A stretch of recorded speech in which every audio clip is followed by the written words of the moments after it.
The rain had just stopped when the first rays of sunlight broke through the clouds, casting a golden glow over the sprawling estate of Jonathan Miles, a man whose name was synonymous with wealth, power, and relentless ambition. The morning air was fresh, but there was a strange heaviness to it, the kind that comes before life changes in ways no one can predict. Jonathan, dressed sharply in a tailored charcoal suit, was running late for a board meeting. His mind was consumed with numbers, contracts, and strategies. But that morning his eyes would fall upon something so unexpected, so quietly profound, that it would pierce through every layer of his guarded, business-hardened heart. As he rounded the corner toward the manicured gardens, he froze. There, beneath the shade of the ancient oak tree, his daughter Emily sat cross-legged in her pristine Navy school uniform.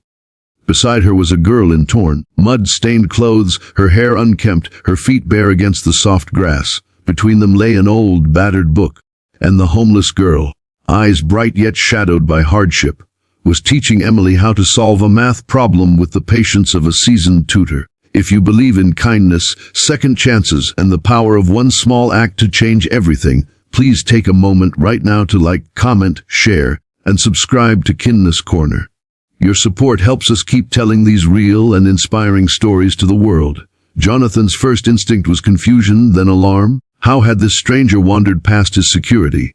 Why was she here, sitting with his daughter as though they were lifelong friends? He started forward, but something about the scene slowed his steps. Emily wasn't just listening, she was captivated. The way her brow furrowed, the way she nodded with understanding. Jonathan had never seen her engage so deeply with her lessons before.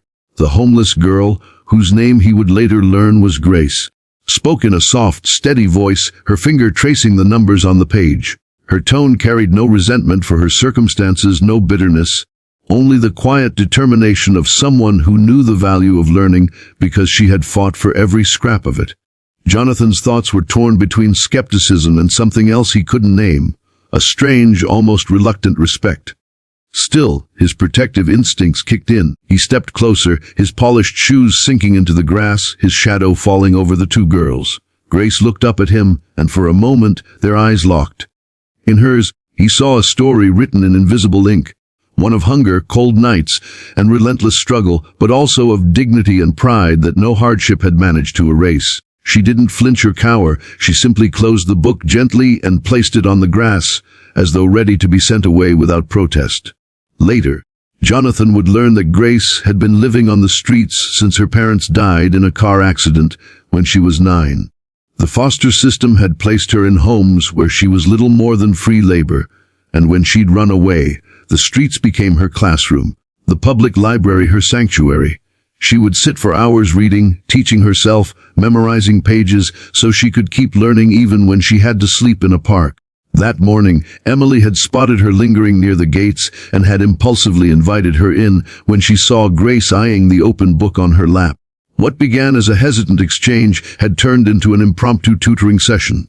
Jonathan could have walked away, called security, or sent Grace off without another thought. But something about her calm, unshaken presence stirred an ache deep within him, a memory of his own childhood, when his single mother had fought through poverty to put food on the table, when strangers' kindness had been the only thing standing between them and hunger. He remembered the shame of wearing second-hand clothes to school, the sting of being treated as less than by those who had more. And now here he was, a man who had built walls so high he had forgotten what it was like to look over them. The next few days changed everything. Jonathan invited Grace to return, at first under the pretense of monitoring her time with Emily. But soon he found himself seeking her out, asking about her favorite subjects, her dreams, the books she'd read. Grace's knowledge astonished him, but it was her resilience that humbled him.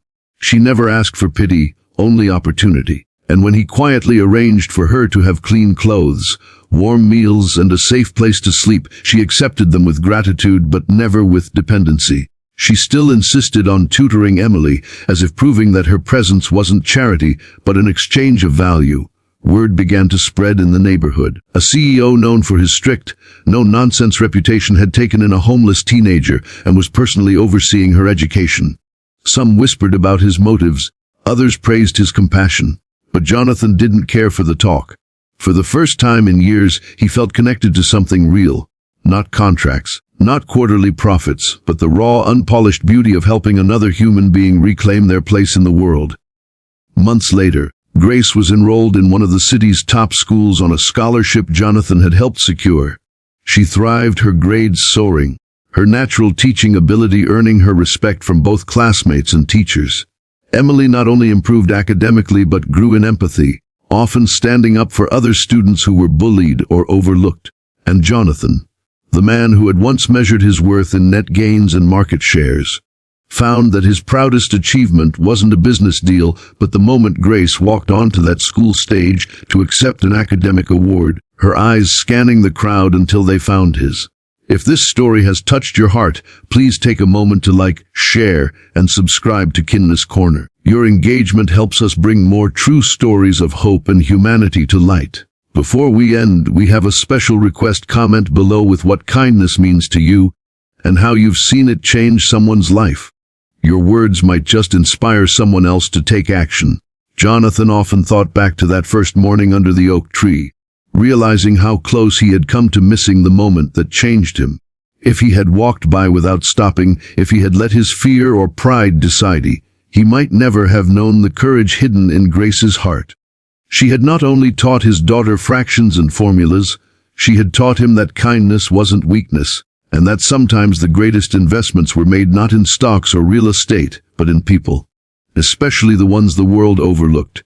In time, Grace's life transformed in ways neither of them could have imagined. She began mentoring younger students, not because she was asked, but because she believed in passing the torch. Emily grew into a young woman who saw people not for where they were, but for where they could be. And Jonathan, once consumed by deals and deadlines, found that his legacy wouldn't be written on corporate letterheads, but in the quiet, unrecorded moments when someone dared to care. The story of the homeless girl who became a top student thanks to a CEO's unexpected compassion spread far beyond their city.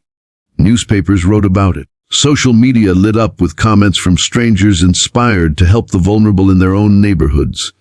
But for Jonathan, the greatest reward was far simpler. Seeing Grace walk across the graduation stage years later, smiling through tears, holding her diploma high. He knew in that moment that he hadn't just changed her life, she had changed his forever.